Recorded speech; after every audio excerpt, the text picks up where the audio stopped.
So we recently celebrated my YouTube anniversary with a month full of designer handbag collections, and that got me thinking. After seeing everything, periodically spread out throughout the month, I kind of already had a suspicion, but the majority of my bags in my collection are pre-owned or pre-loved, as we say in the community. And that got me thinking, is pre-loved a luxury? But before we dive into all that and answer this big question, hey guys, my name's Caleb. I post luxury and lifestyle related content every Wednesday, Friday, and Saturday. So if that's something you're into, make sure to hit the subscribe button down below. Consider joining our membership. We have an awesome engaged community. And today I want to start a discussion. I want to hear your input down in the comments. Is buying pre-owned or pre-loved a luxury? And is this something that you do? Do you notice like in your collection if it's majority brand new bags or majority pre-owned bags? Now with my collection, I recently had a sale to buy my Birkin, but I've added a lot of bags so far this year. If you've seen all of my unboxings, it's a little out of control. Never out of control, but it's a lot for me. But I noticed in my collection, especially looking at my designer bags, what's behind me? These are the only bags that I've purchased in my current collection, brand new. And a lot of these were purchased either on trips through Europe. I think a couple of these Gucci bags, the LV, wherever it is, those were brand new, purchased on a vacation, and the rest of them are just kind of bought on a whim here in the States or for the Balenciaga hacker project. I had to have that bag. But of my collection, like maybe over 12% was brand new. That's not a big number. Now listen, I've been collecting bags for well over 15 years at this point. I originally got my start back in college, broke little college boy, so buying pre-owned was kind of a necessity back then. Yes, I splurged on some bigger purchases. I think I paid like $350 for Michael Kors tote, 2008, be kind, and probably about $650 for a brand new LV Speedy 40 and monogram. Those were like big splurge purchases for me. What I wouldn't give for those prices again, that's a whole other point of discussion. But I think as I've grown, as I've matured, buying pre-owned for me isn't just, about saving money. It's about several factors. And what I enjoy the most is the hunt. Like finding that good elusive it bag that, might have been forgotten about, that could have a resurgence or might just have played an important part in fashion history. For me, that is like peak. That's my high right there. In my mind, unless it's like an Hermès or a Chanel, like literally anyone can walk into a boutique and buy, I don't know, something splashed in an LV monogram or pop into Gucci, buy the latest, newest bag. There's something about having that like one-off unique bag when you're walking around the streets of Chicago. Like I'm pretty positive that if I carry one of my YSL Muse 2s out, I'm not going to see anybody else on the streets, on Oak Street, in the boutiques, carrying a YSL Muse 2. Now, for YSL bags, they might have the puffer or, I don't know, the Nikki bag, like the newer bags, but no one else is going to have that YSL Muse 2. And funnily enough, one of my most complimented bags when I'm out shopping happens to be one of my most pre-owned bags, and that's my Givenchy Pandora. And I think it's fun for other people to see bags that they haven't seen in a while out and about in the wild. Looking at my own purchasing history as far as pre-loved goes, I kind of wonder, I think there's several factors that could be at play as to why people buy pre-owned. So when it comes to why people might be more inclined to buy pre-owned, I think there's like 4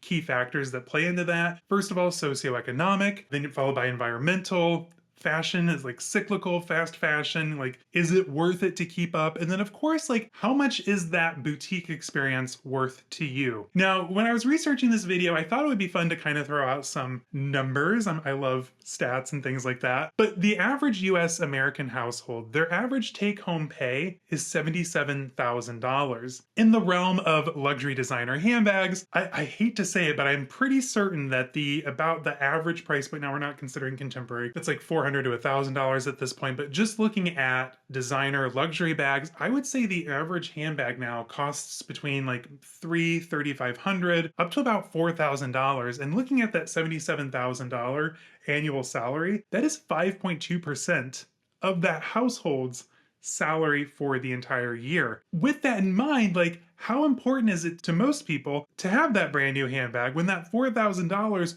could literally do so much. It's mind-blowing how expensive handbags have become. And especially us here in the luxury space, the collectors, if you will. Like, we're buying multiple bags a year. I don't know about you, but I have other financial goals that, like, yes, a new handbag is a ton of fun, don't get me wrong, but I want to travel. I want to save money for a home or a second home or experiences. And I don't want to have to sacrifice in other categories of my lifestyle just so I can sit at home with a fabulous brand new handbag. It's not that important to me. Now, especially here on the YouTube space, a lot of my fellow creators, they'll be unboxing like 5, 6 designer new handbags a month. And it's fun to have unboxing videos, but it's not, I don't know, I never really buy bags for my channel to show off. Like, I will literally buy what I want to buy that I find interesting, and that may or may not land with the general public. But at the end of the day, like I said, it's all about like financial goals, planning, like what I want to get out of life. You know what I mean? And it's not just handbags.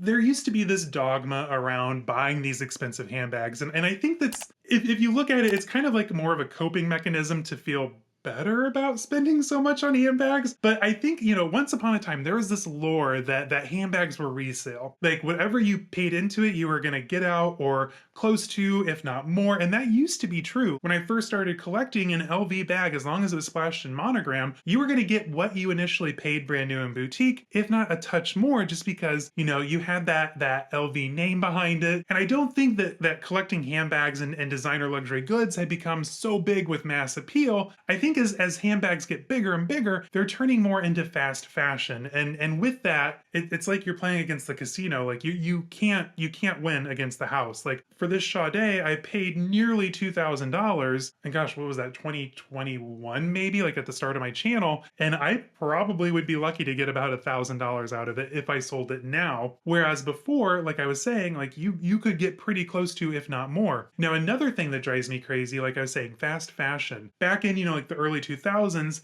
handbags were released and they had a chance to breathe and naturally take off into the fashion realm and achieve it bag status. I think a big reason now why we haven't seen an it bag for quite some time is because if a bag is not an overnight success, canceled, done, moving on to the next. And I think that's especially evident in houses like LV, where if you go to their product page, like, you are going to be scrolling down that screen for so long because they release so many bags. Like, it's so hard to keep up. And speaking of keeping up, like, I personally don't run in social circles where I need to have like the newest, greatest, hottest it item to fit in or to have that provenance to be in the group. You know what I mean? Like, a lot of my friends either also collect vintage pre-owned bags or they don't even know what bags are, and I could carry a Birkin and they wouldn't even clock it. Like, I don't live in that kind of environment where I need to have like the hottest, greatest, newest YSL bag. Funnily enough, I noticed the majority of the new bags behind me are from the Carrying House, which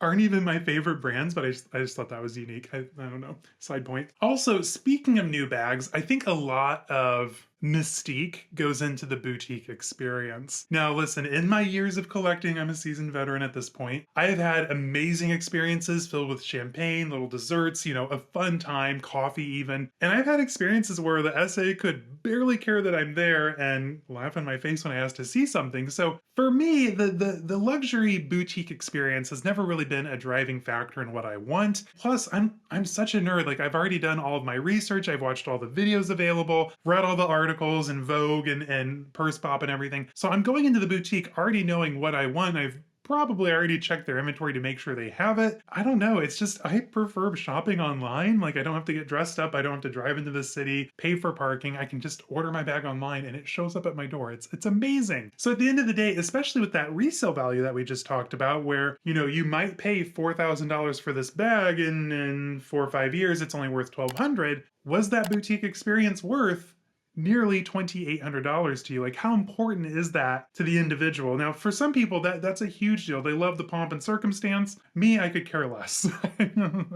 Speaking of the luxury retail experience, another key player in this whole, conversation that we're having would be Fashion File, The Real Real, and Rebag. Those three retailers all have brick and mortar stores throughout the country. Sadly, we lost our Real Real last year. It was a sad day. I always enjoyed going into the Real Real. Now, I know there's a lot of, this and that about the Real Real out there. Like, as long as you know what you're looking for and you have a keen eye, and if you're buying Hermès, send it to Baba Baby right away. It was always an experience to go into that store because they had the cafe upstairs. And then throughout the boutique, they had like art, home, objet d'art, if you will. And you get to see like these really cool rare bags that, I mean, you can hardly see anything interesting when you go to the boutique because it's either sold out or it's at the better flagships, if you will, or, pre-order sold out. Like it's really hard to get your hands on brand new, interesting items. I was actually able to see in person at my Oakbrook LV boutique, the Virgil Abloh paint can in the color purple. I was this close to buying it. So glad I didn't because I think I found my Kelly like right after, but that's besides the point. But no, it's very rare to see rare and exciting pieces in the boutique, at least in my experience. Now, another key important factor I think when it comes to buying pre-owned is environmental. Listen, we are at a tipping point here with climate change. And listen, the average US citizen produces 112 pounds of textile waste every single year. And that adds up, you guys. That comes to 17 million tons just here in the US.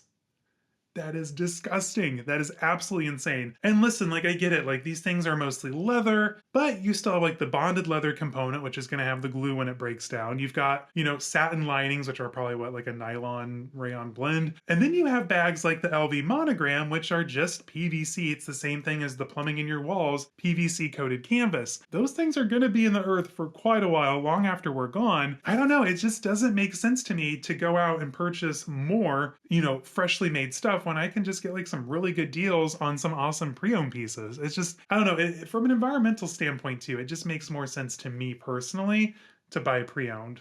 And if you want to hear more about this topic, I think Classics with a Quirk did a similar video, so I'll link it down below. But I guess to answer the question, is pre-loved a luxury? I think you have to describe what luxury means to the individual. And for me, that is free time, extra money in my pocket, and finding that elusive it bag for a bargain price. That's luxury to me. Anyway, guys, until next time, stay safe, have fun. I'll see you on the next one. Bye-bye.